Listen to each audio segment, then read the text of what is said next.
Tudo bem? Vamos lá? Próxima parte. Ainda dentro do atendimento da parada, há o manejo da via aérea avançada, algumas discussões sobre medicações, na verdade, mais as que não se usar, e um resumo, tá? Bom, paramos aqui.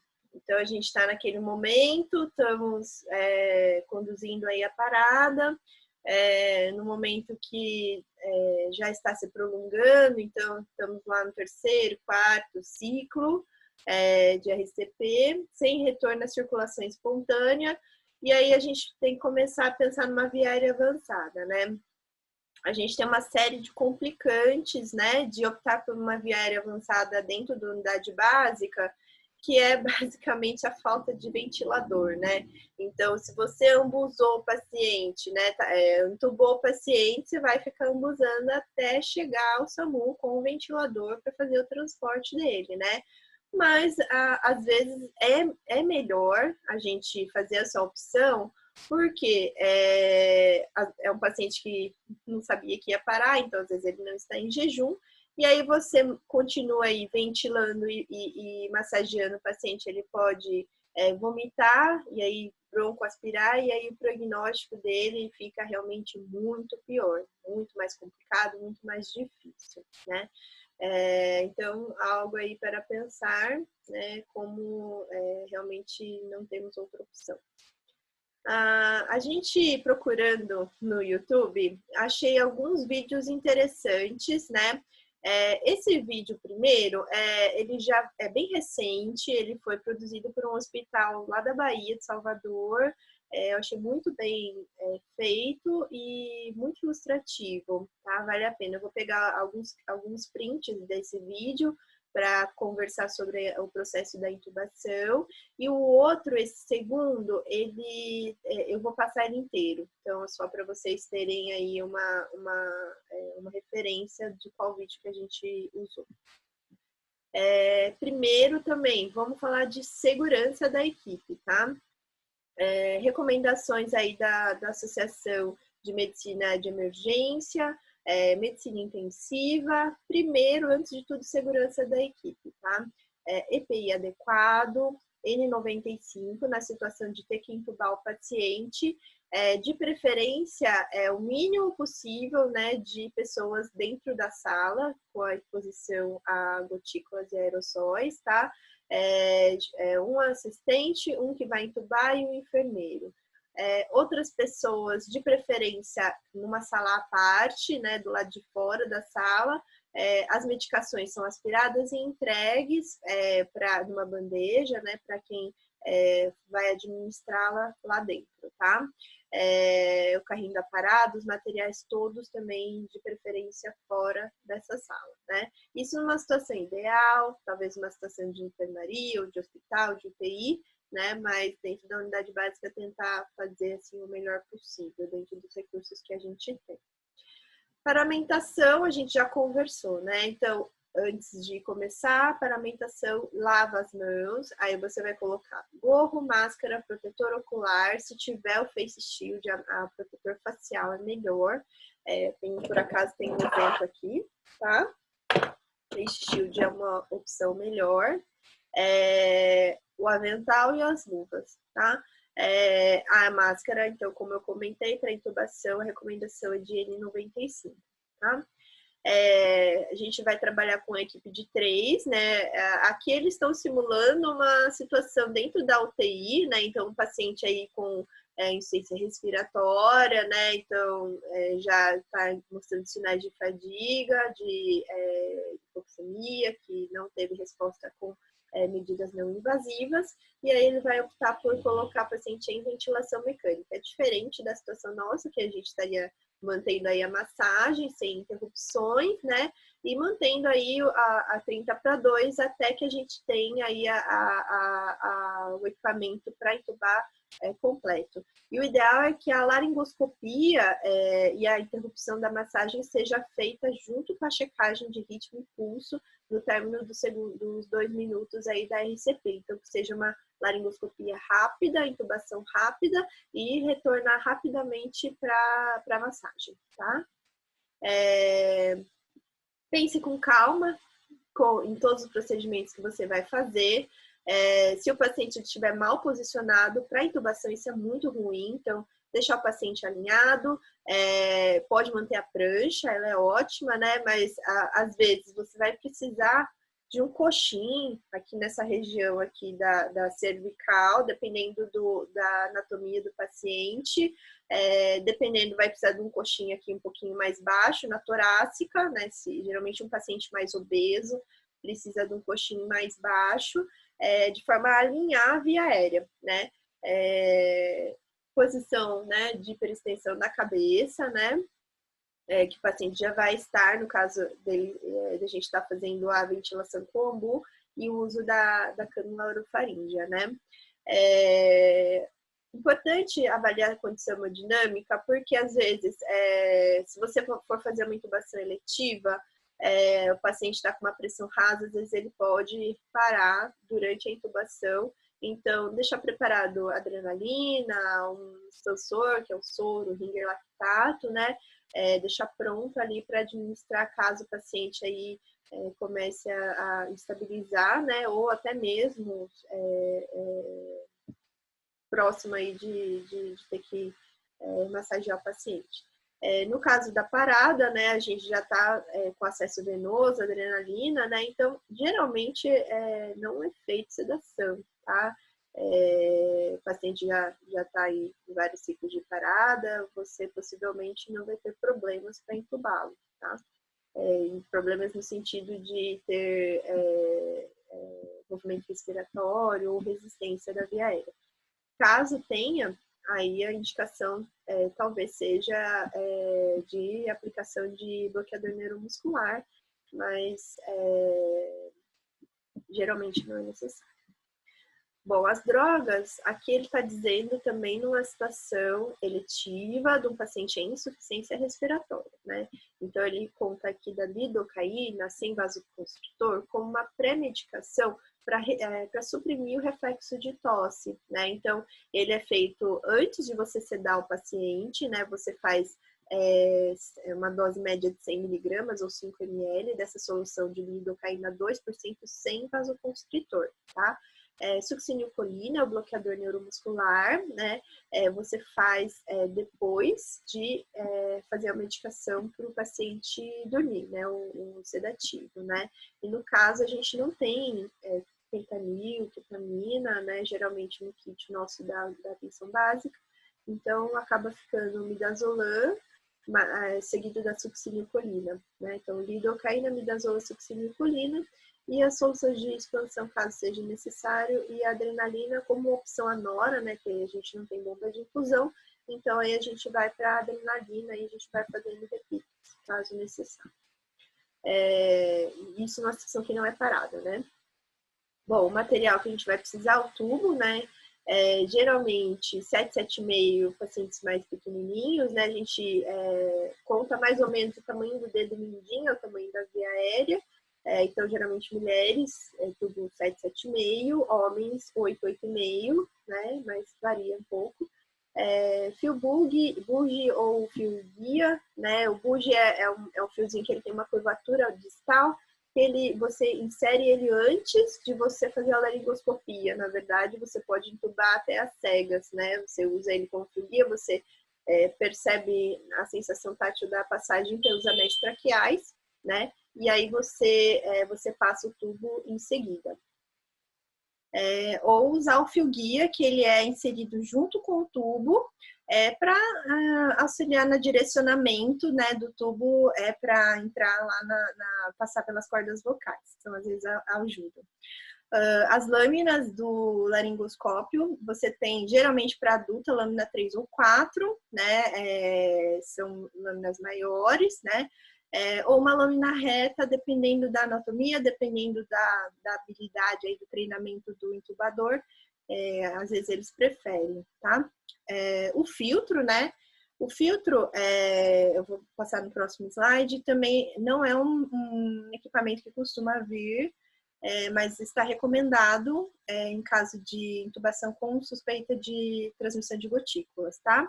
E o estetoscópio para checar aí a posição do tubo.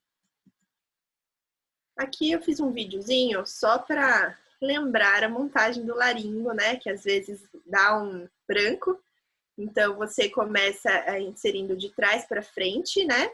E levanta a lâmina, né? Para encaixar e ligar a luzinha, tá? Essa é a montagem correta.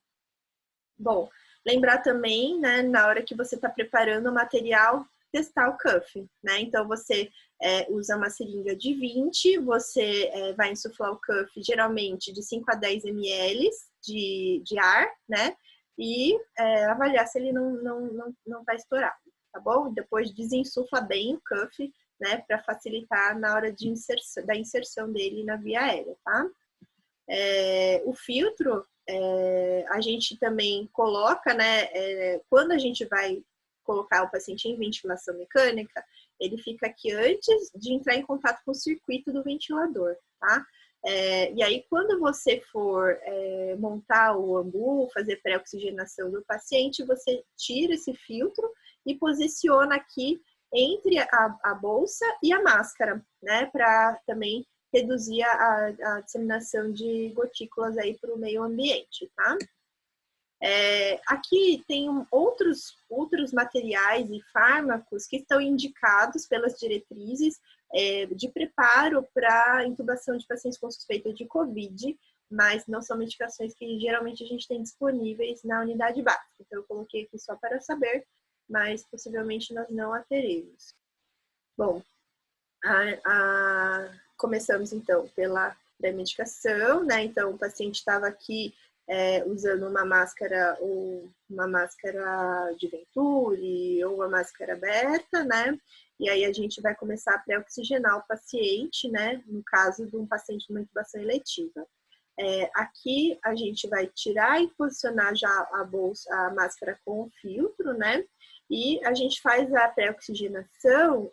Se o paciente ele está com respiração espontânea, até pode deixá-lo sentado numa posição mais confortável para favorecer a ventilação espontânea dele, né? E mantendo a oxigenação a 100%, né? Com a bolsa cheia. Então, aumentando a oferta do oxigênio e tentando deixá-lo numa saturação maior, para a gente ter um tempo aí para intubá-lo com mais segurança, né? E aí, numa situação dessa, que você vai deixá-lo em ventilação espontânea, você pode segurar a máscara nessa posição de C, né? Usando as duas mãos, né? Uma posição de C para vedar bem, né? E estendendo um pouquinho a via aérea, gentilmente, né? Que o paciente ele vai estar acordado respirando, tá? E aí, como você não vai ter que ventilar, então você pode usar as duas mãos para isso. A primeira medicação, né? Então, você já fez a lidocaína aqui, né? Pré-medicação, 1,5 miligrama por quilo, cerca de 5 ml de solução a 2%. Aí você vai aguardar 3 minutos para administrar o sedativo. Aí, no nosso caso, vai ser o midazolam. 5 miligramas por quilo, 5 miligramas por ml a solução. A gente faz cerca de 3 ml aí, numa sedação em paciente acordado, né? Mas como a gente falou, geralmente na parada a gente não precisa fazer. Bloqueador neuromuscular, cerca de uma ampola, né? 7 ml, se for um paciente mais magrinho, após 30 segundos do sedativo, no midazolam, tá bom? Já tá com a mandíbula já sem rigidez. A gente vai tirar a máscara, né, e fazer a laringoscopia, tá? Lembrando que você, profissional, tem que estar paramentado, de preferência o protetor facial, para fazer a laringoscopia com segurança, né? E, inclusive, todos os que estão auxiliando você nesse procedimento. Bom, a intubação é bom que você seja a técnica que você tenha maior familiaridade, para que você tenha maior chance de sucesso aí na primeira tentativa, tá? Tem um videozinho bem interessante, né, que ele dá uma visão aí do processo todo. Eu vou passar aqui para vocês, é da Universidade de Miami. Então, você coloca o laringoscópio, né, deslocando suavemente a língua, né, do paciente para a esquerda. Cuidado com os dentes. E aí você vai introduzindo a ponta do laringoscópio até a valécula. Empurra ela para frente e para cima, para que ela se desloque,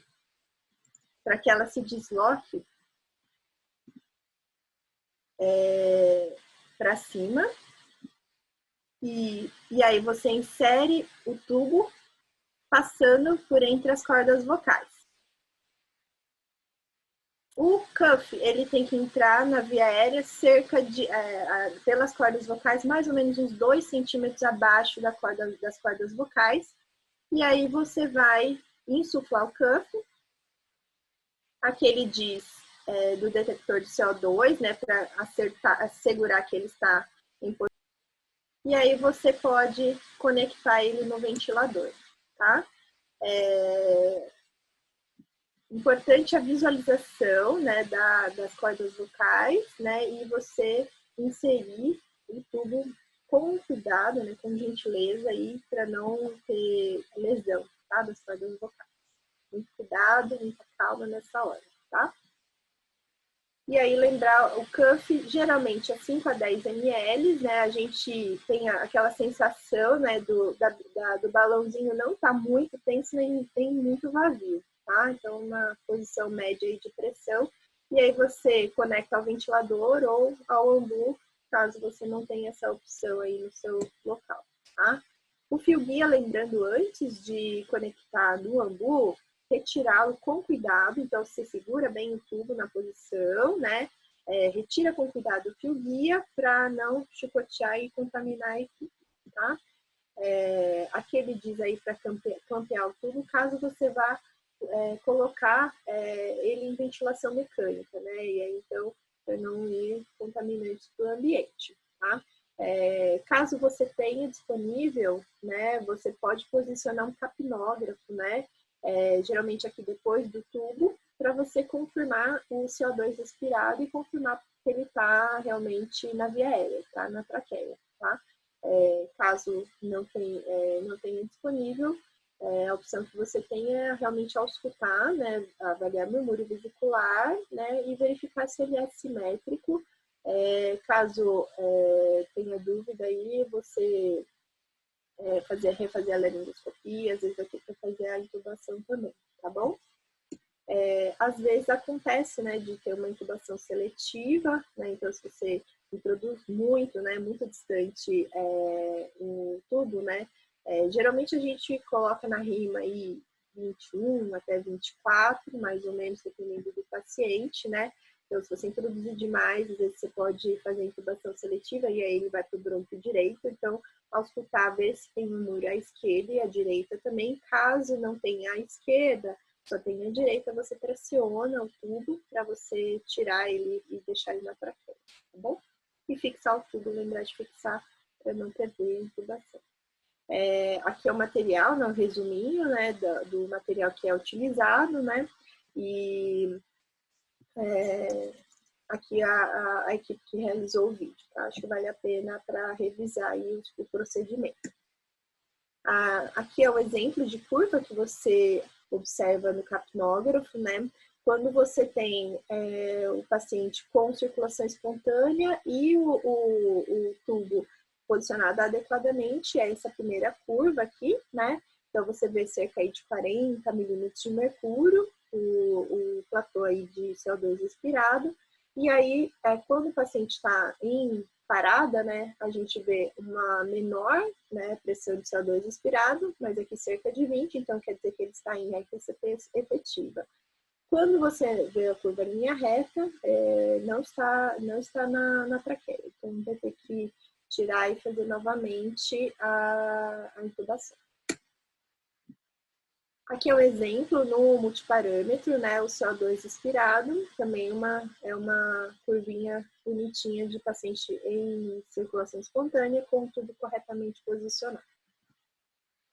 Quando você tem um ventilador, então, numa situação, você vai iniciar a ventilação mecânica, Aqui é uma recomendação geral, tá? A única coisa da situação específica para suspeita de Covid, ele dá uma recomendação para iniciar com um pico um pouquinho mais alto que a gente costuma iniciar. Aqui a gente coloca geralmente 5 litros de água, aqui ele recomenda iniciar com 10, uma pico um pouquinho mais alta, e uma FIDO2 a partir de 50, 60, e o suficiente para ele saturar cerca de 90%, 94%, tá?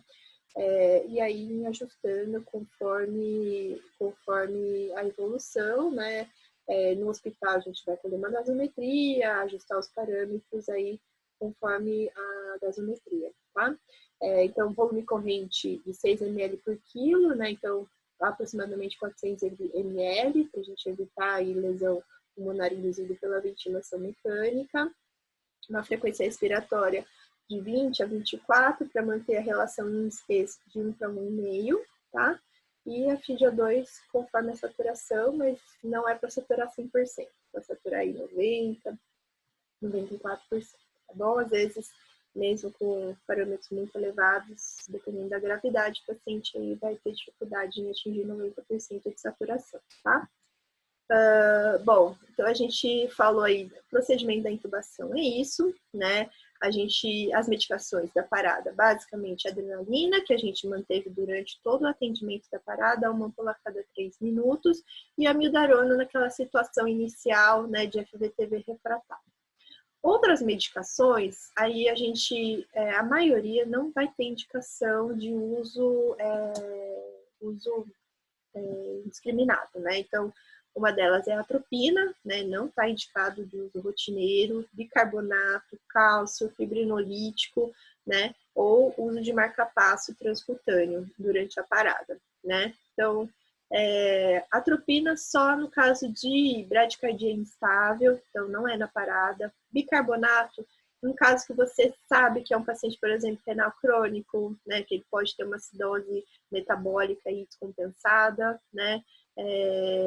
Geralmente é dialítico, né? Renal crônico, dialítico.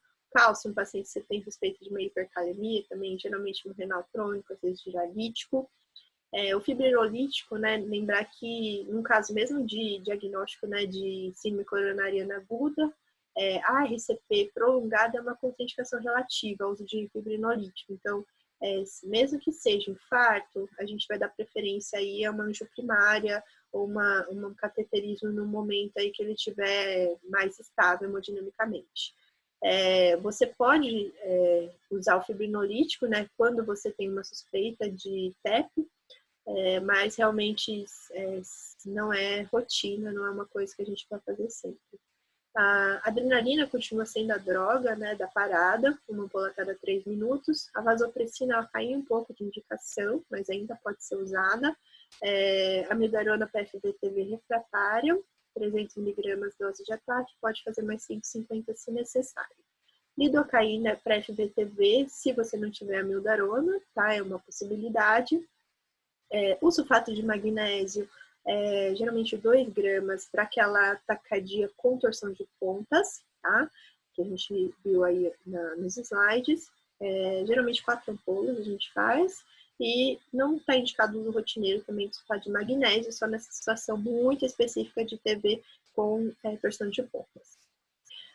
Bom, aí a gente fez todos os nossos esforços, a gente, né, manteve todo atendimento do paciente, de repente, o paciente volta à circulação espontânea. Então, atingimos nosso objetivo, e aí a gente vai fazer o que é suporte para esse paciente, né? Estamos aguardando aí o SAMU chegar, né? O SAMU chegando vai fazer a transferência do paciente, é um paciente que vai precisar possivelmente aí de um cuidado intensivo, e aí dentro da unidade de terapia intensiva vai ser indicada a hipotermia para aqueles que não retornarem com nível de consciência adequado, que precisarem manter ventilação mecânica por hipofluxo cerebral, né? Então, vai ter indicação de hipotermia terapêutica para melhorar o prognóstico neurológico desse paciente. E para quem não fez eletro na entrada, né? Então, lembrar de fazer um eletro quando o paciente retornar à circulação espontânea, que você pode fazer o diagnóstico de uma síndrome coronariana aguda que justificou o quadro todo dele, né? E aí, a partir daí, vai fazer o tratamento dele, que vai ser possivelmente ir para um serviço de hemodinâmica, né? Se ele tiver estado suficiente, né? Ou ficar em terapia intensiva e cuidados intensivos e avaliar o melhor momento aí para abrir essa coronária, tá? Por outro lado, o paciente não retornar à circulação espontânea, e aí quando cessar os esforços, né? Então, isso é sempre uma decisão muito difícil, e é importante que a equipe esteja toda de acordo, né, com a interrupção dos esforços, né? A gente viu ali naquele gráfico, no começo, lá na primeira parte, né, que depois de 10 minutos, a chance dele retornar à circulação espontânea, a porcentagem de pacientes que retornam à circulação espontânea é menos de 1%. Então, vai pensar aí, 20, 30 minutos, a chance é mínima, né? E as sequelas, né, neurológicas são, assim, às vezes irreversíveis, né? Então, uma situação, não tem um número, né, que a gente fale assim, é 20 minutos, é 30 minutos. Isso é consenso da equipe, né? E a gente sabe que depois de 10 minutos o prognóstico neurológico dele já é muito complicado, então a gente já pode tirar uma base aí, 15, 20 minutos talvez seja realmente o momento que o auxílio, né, o atendimento, ele realmente já está ficando prolongado, né?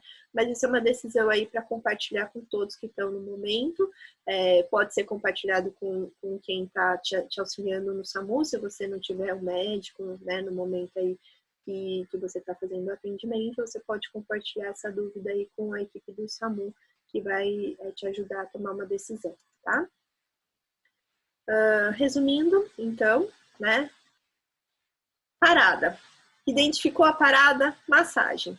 Paciente sem impulso, responsivo, começa a massagear onde você estiver. Assim que é possível, leva o desfibrilador para ele ou o paciente até o desfibrilador para identificar o ritmo.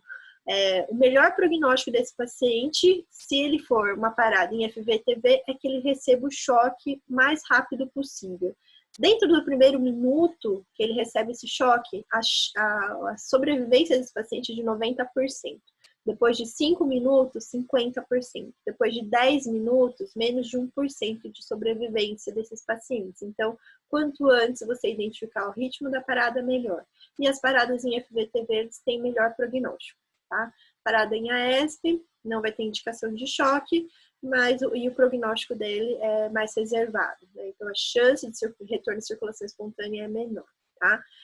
Depois de uma via de 5, 4 ciclos aí de RCP, né? Às vezes até menos, né? 3 ciclos de RCP, você deu choque ou não teve indicação de choque, já pensar numa via aérea avançada, para evitar as complicações aí de paciente vomitar, fazer broncoaspiração e aí piorar ainda mais o prognóstico do paciente, tá? Monitorizar sempre a qualidade da massagem, né? Se possível, né, quando o paciente tem uma via aérea avançada, usar o capnógrafo, né, que aí ele te dá a curva, né, de CO2 expirado, então pelo menos 20 milímetros aí, em média, é indicativo de uma boa RCP.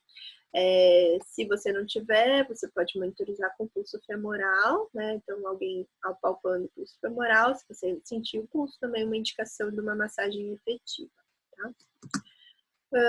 Bom, qualidade da RCP, a gente já comentou, comprima com força, pelo menos 5 centímetros, né, de afundamento, né, do tórax, sempre permitindo que o tórax retorne à posição original, mais ou menos 100 compressões por minuto, né, evitar as interrupções, só interromper realmente quando for para checar ritmo e pulso a cada 2 minutos, né?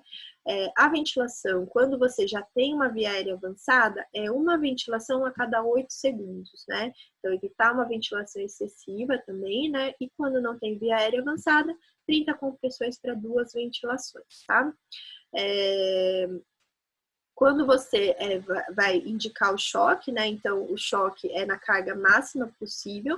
Lembrar que é um choque não sincronizado, então não apertar o botão de sync, né? Ou utilizar os comandos do DEA, do desfibrilador automático, tá? Medicações, adrenalina, uma ampola a cada 3 minutos, e amiodarona, caso de FVTP refratária, 2 ampolas, ataque, e uma ampola de 150 miligramas, caso seja necessário uma segunda dose. Lembrar, todas as medicações que você fizer na parada tem que ser seguida de bolos de 20 ml de solução fisiológica, tá? Via aérea avançada, então, quando tiver uma RCP já prolongada, né? E aí mantém uma ventilação a cada 8 segundos. Paciente que retornou à circulação espontânea, você vai dar suporte hemodinâmico, suporte ventilatório, né? Então, às vezes, se é um paciente que chegou, parou e dali a 1 minuto você já chocou ele é capaz de voltar e acordar, né? E por outro lado, se é uma parada prolongada, mesmo que retorne à circulação espontânea, é possível que ele não retorne em nível de consciência, e aí ele vai ter que ser mantido em ventilação mecânica, fazer hipotermia, ficar internado em terapia intensiva. Tá? Lembrar das causas reversíveis da parada, né? Hipovolemia, hipóxia, acidose, hipohipercalemia, hipotermia, pneumotórax hipertensivo, tamponamento cardíaco, intoxicação, né? Trombose pulmonar ou trombose coronariana ou infarto. Aqui as referências que foram utilizadas, né? Diretriz de RCP, da Sociedade Brasileira de Cardiologia, você vê que ela é de 2013, mas eu já incluí o material do ACLS com a atualização de 2015 e o material também suplementar do ACLS.